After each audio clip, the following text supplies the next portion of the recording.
Sir, এই নিয়ে অন্তত 5 বার এলাম। বুম্বলদার হাত দুটো অকেজো হয়ে গেছে। টাকাটা পেলে ওনার স্ত্রীর একটু দোকান টোকান। আমি কি তোমাদের বলেছি 1000 বার এসে তাগাদা দিচ্ছ?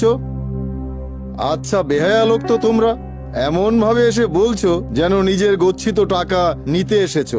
স্যার কতদিন লাগবে টাকাটা? টাকাটা কি আমরা আদৌ পাবো? बार बार आएंगे क्या हम लोग रुपया लेने के लिए? पैसा मिलेगा कि नहीं? साहब साहब बोल दीजिए कितना दिन टाइम लगेगा। आह देखছি তো। এই শোনো ছোকরারা, কার সাথে কথা বলছো তোমরা নিজেরাই জানো না। একদম চুপ করিয়ে দেবো। ভাগ ভাগ ভাগ ভাগ। স্যার স্যার প্লিজ স্যার, কিছু মনে করবেন না, ও বাচ্চা ছেলে। এই পলাশ, তুই চুপ কর, বেশি কথা বলবি না। স্যার প্লিজ দেখুন না, যদি টাকাগুলো একটু তাড়াতাড়ি পাওয়া যায়। আমি আমার সাধ্যমতো চেষ্টা করছি।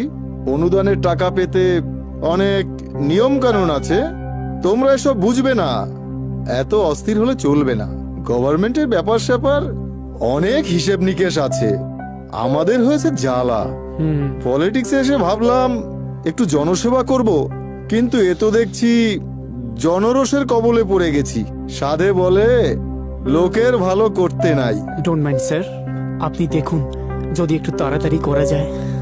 সে তো দেখছি, একটা কাজ নিয়ে সারাক্ষণ তো আর বসে থাকলে চলবে না।